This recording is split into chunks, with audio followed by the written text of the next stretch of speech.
100% Dragon, l'émission de l'Indep qui suit l'actu de l'équipe de rugby à 13 de Perpignan qui évolue en Betfred Super League. 100% Dragon avec Paul Rock, Bruno Tour du service des sports. Paul Rock, ce week-end, les joueurs de Joel Tompkins reçoivent les Wolves de Warrington.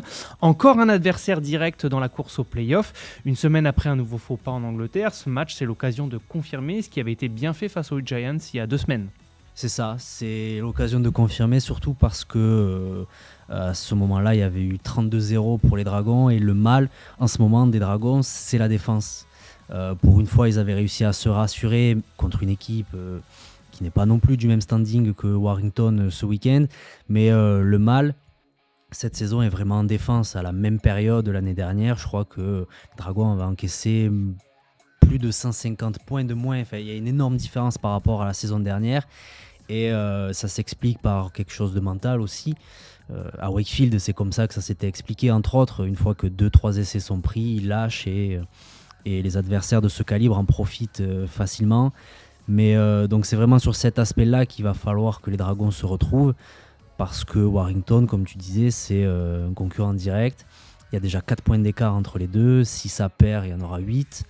Il restera plus que 9 matchs. Enfin, le gap risque d'être compliqué, parce que Warrington n'est même pas dans les 6 non plus. Donc s'il y a 8 points d'écart face à une équipe qui n'est déjà que 7e ou 8e, le top 6, on dira que ce sera toujours mathématiquement possible parce qu'il reste 9 matchs, mais réellement, il commencera à être loin.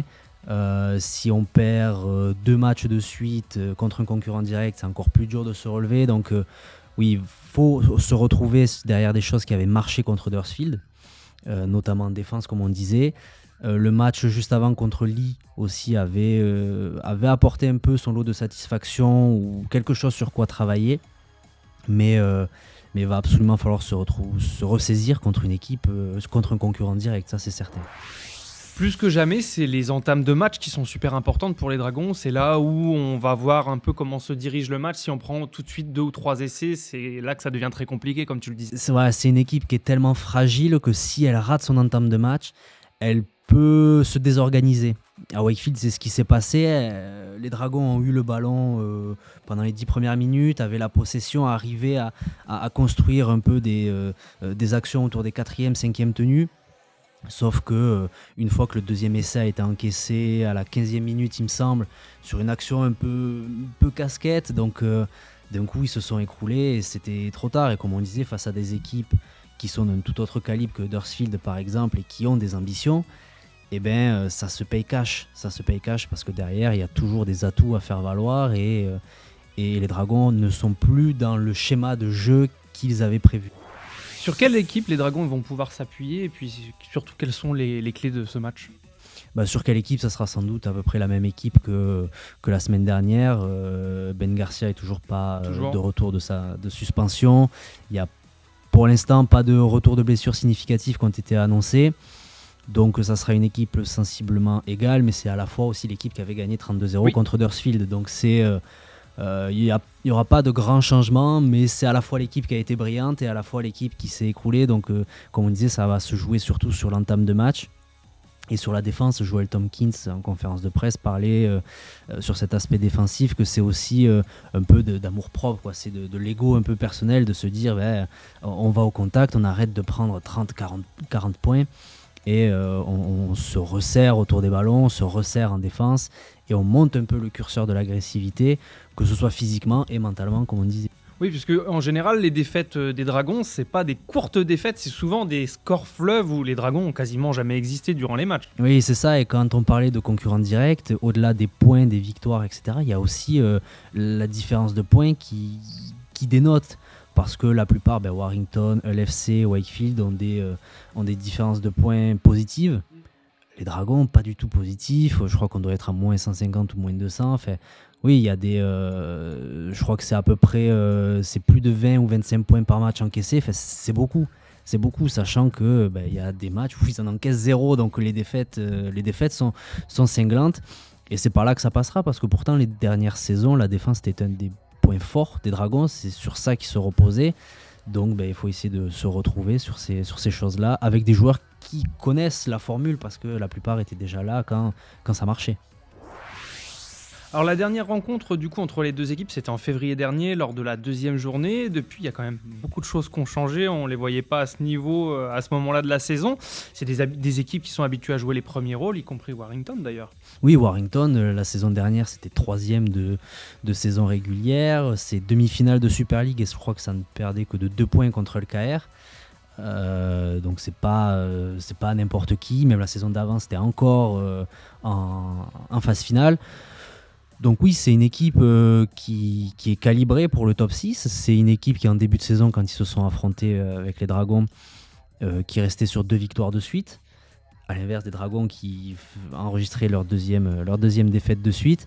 Mais c'est aussi une équipe qui a connu un coup de mou au mois de mai. Je crois qu'elle a eu 3 défaites de suite. C'est là qu'elle a cédé du terrain sur le top 6, ou du moins qu'elle a vu les 4-5 premières places s'éloigner, mais qui est plus que jamais dans le coup avec l'FC Wakefield pour le top 6. Une équipe, comme on disait, du coup, qui est habituée à ça et qui sait réaliser des perfs. C'est pour ça que Brutus, dans ce contexte-là, en étant en confiance, parce que ces derniers temps, Warrington regagne des matchs, c'est une équipe qui peut se transcender pour aller chercher les points qu'il faut, quoi. On peut déjà parler d'un match déterminant pour les Dragons ? Je pense parce que en début de semaine, on a évoqué le calendrier compliqué des Dragons avec 4 réceptions difficiles. Il y a ELKR, il y a Wigan qui va venir.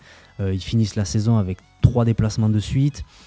C'est très compliqué et si en plus de ça, ils perdent des points à Brutus, ça va devenir très très compliqué. Comme on disait, c'est des concurrents directs, donc le gap va devenir de 6 points, de 8 points à force et ça sera de plus en plus dur à remonter parce qu'il faut, au-delà de gagner des matchs qui n'est pas facile pour les Dragons en ce moment, ça sera réaliser de réels exploits contre des équipes qui sont plus armées, en tout cas en termes de confiance et de certitude, pas forcément sur le papier, mais en termes de certitude qui sont plus fortes.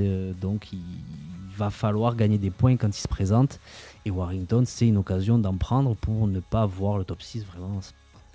Quand bien même les Dragons pourraient être d'ici la fin de la saison régulière aux portes du top 6, le goal average pourrait avoir un gros rôle déterminant dans la qualif. Avoir un gros rôle et c'est en ça que ces défaites larges sont préjudiciables. C'est en ça que le souci de la défense, il faut très vite le régler.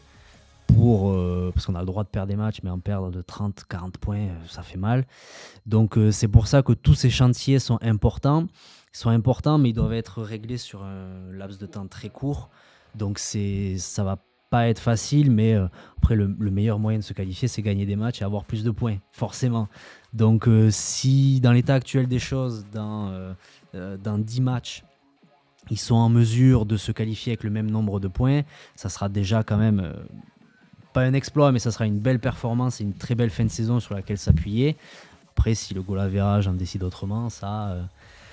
pourront regarder dans le rétroviseur, mais je pense que si en étant 9e à 6 ou 8 points du top 6, si dans 10 matchs ils sont à égalité de points et qu'ils perdent sur un goal average, il y aura quand même des motifs de satisfaction sur la fin de saison.